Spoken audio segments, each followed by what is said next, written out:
Прилавки государственной торговли мало чем могут порадовать глаз простого покупателя. Они или совсем пустые, или заполнены товаром, который даже в наше время всеобщего дефицита не вызывает интерес у покупателя. Совсем по-другому обстоит дело в так называемых коммерческих магазинах или отделах, которые как грибы выросли в последнее время. Давайте вместе с нами зайдем в некоторые из них и попытаемся узнать, откуда там такое изобилие товара и как формируется цена на него. Послушаем, что на эту тему скажет директор торгово-закупочного предприятия «Инсайт». Мы побывали в других коммерческих магазинах, вот, знаете, «Юность», малое предприятие «Арабелла», еще в некоторых, и там большое количество товара советского производства, то есть нашего государственного, скажем, там лак для волос, дезодоранты, но по стоимости совсем не государственные, стоят они там партиями. Как это вот происходит? Тут большая проблема. Дело в том, что у нас тоже такие эксцессы бывают. Мы, естественно, не ходим по государственной сети, по магазинам, не контролируем, что там продается. Нам приносят товар, и тут же люди, покупатели заходят, и нам, в общем-то, ставят укор, и мы принимаем этот укор, что товар продается тут же в госторговле, скажем, за 2 рубля, а у нас уже стоит за 20 рублей. Ну, тут, в общем-то, я бы отнес это в счет каких-то отрицательных явлений нашего переходного вот этого периода, потому что это, в общем-то, дело органов контролировать эти вопросы. То есть, если человек, то есть, скажем, я могу купить товар где-то по госцене, прийти к вам и сдать его, скажем так, мягко называя, по договорной цене, и эта спекуляция не является. Видите, тут договорная цена, нельзя ее сказать, что это договорная цена. Раз мы установили, что комитет сдает по своей цене, значит, мы уже не договариваемся. Вот. А откуда к нам поступает товар с лишней собственности граждан, так сказать. Вот. Мы, в общем-то, не в состоянии контролировать, нет, есть вот оно в продаже или нет. Такая какая-то получается ситуация, что если бы, допустим, гражданин, имея, допустим, этот товар, тот же лак для волос по стоимости рубль 20, да, пошел на рынок и стал его продавать, его бы назвали спекулянтом. Придя к вам и сдав этот лак уже по цене, ну пускай 5 рублей, это все нормально. Нет, в общем-то, я считаю, это ненормальное явление. Но мы пока на основе своих каких-то мы не имеем возможности бороться, да нам это и не выгодно.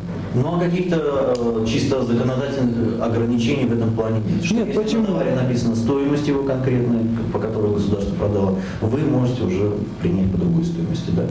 Если я захотел назначить, я вам сдаю, допустим, товар в магазин, я назначаю другую стоимость, которая превышает. То есть вы это, в общем-то, на это не обращаете? Нет, дело в том, что есть закон об усилении о спекуляции. Там четко указано, что ответственность несет лицо, которое завысило цену. Если мы с удовольствием, как говорится, принимаем товар, но если есть у кого-то претензии, то в общем-то, это дело органов разбираться, правильно или неправильно. В общем-то, мы не хотим с этим связываться, доказывать людям.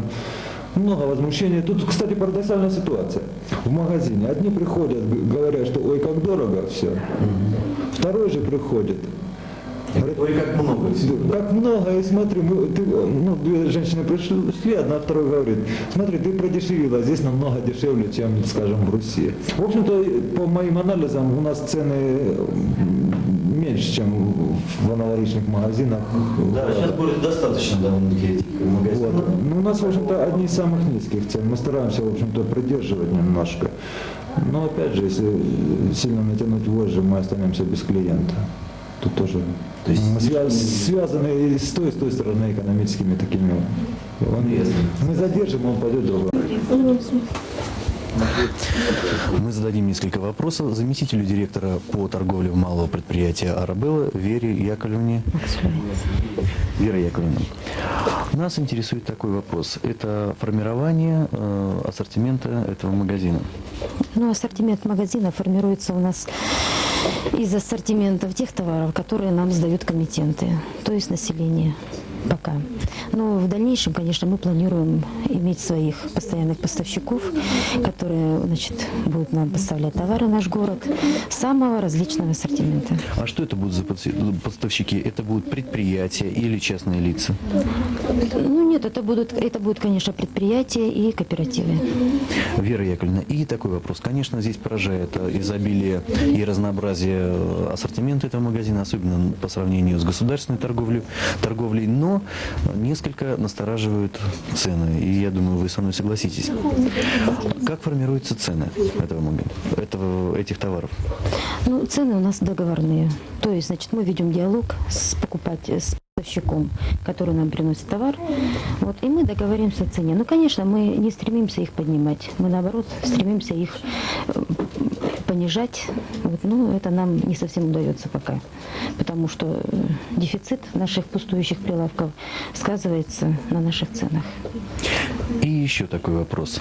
Мы уже побывали в некоторых коммерческих магазинах нашего города, и нас заинтересовала практически такая деталь. То, что наряду с импортными товарами, где все понятно, существуют договорные цены, на прилавках стоят товары государственного производства, которые были в торговой в сети государственной, и была на них государственная цена. Ну, вот, к примеру, вот лак для волос. Здесь стоит по цене 20 рублей, хотя государственная цена какая, по-моему, 2 рубля, да? Как образуется цена вот именно на такие товары? Точно так же, как на любые импортные товары. Цены у нас договорные. То есть это вот, допустим, я прихожу к вам, сдаю вам, допустим, этот же лак для волос и говорю, что вот я хочу за него 20 рублей, чтобы он стоил. Это не идет в разногласие с законом, с нашим законодательством и не является спекуляцией, да? Ну, вы знаете, это очень такой вопрос, конечно, каверзный вы мне задали. Может быть, это идет. Нет, вы понимаете, почему я задаю? Нам в редакцию раздаются вот, в общем-то, такие звонки и просят разъяснить, что и вот почему так складывается. Ну, вы знаете, когда наша промышленность уже будет очень четко отработана, когда будет изобилие у нас товаров, тогда этого, конечно, не будет. Но То сейчас... есть, если, конечно, этот же лак будет в магазине по 2 рубля, вряд ли он здесь будет Да, стоять по 20 естественно, в рублей. коммерческом магазине он уже не будет стоить Но 20 с рублей. правовой точки зрения здесь нарушений никаких нет.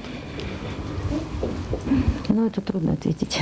Ну, как трудно ответить. Магазин существует, Да. существует реально. Ну, это право. Это право человека сдать свою вещь по договорным То ценам. есть, если, допустим, человек этот выйдет на базар или просто встанет на улице и будет предлагать этот лак по 20 рублей, это будет расценено как спекуляция. Если он сдаст в коммерческий магазин или в комиссионный, это, в общем-то, все нормально. То есть, это уже не является нарушением нашего законодательства. Да, правильно? я считаю это так, потому что у нас специализированный магазин, и не только наш, вот другие магазины, которые у нас в городе открыты, вот, специально именно для этой торговли. Вера Яковлевна, больше не буду вам задавать каверзных вопросов. Вопрос такой, как вы наблюдаете здесь покупателей, как относятся сами покупатели вот к существованию вот такой формы обслуживания, такой формы торговли? Вы знаете, когда мы только открыли этот отдел еще в магазине «Подарки», то люди, конечно, воспринимали его очень болезненно. Вот.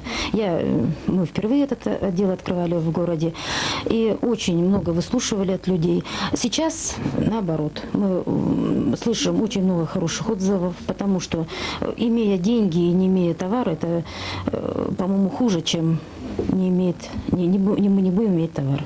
Да, Поэтому... конечно, я сам с этим столкнулся, особенно 8 марта, когда практически на предприятиях государственной торговли купить что-либо приличное было невозможно, а здесь, конечно, переплатив, но купить было что-то. Ну и такое, в общем-то, конечно, я не знаю, может быть, это секрет фирмы, выгодно ли содержать такой магазин предприятию «Арабелла»? Ну, если бы было невыгодно, мы бы, наверное, здесь Ну не да, в работали. общем-то, я думаю. Да. Ну, спасибо, успехов вам в вашем деле. Спасибо большое. Люди, в общем-то, идут, ну, как говорится, у кого есть деньги, у кого достаток. Даже многие сейчас предпочитают лучше купить вещь дорогую, импортную, красивую, чем дешевую, но которая не смотрится. Воспользоваться услугами коммерческих магазинов могут далеко не все. И приходится простому покупателю толкаться в очередях часами, а то и сутками, чтобы хоть что-то приобрести на свои кровные деньги, имея на руках даже потребительские карточки.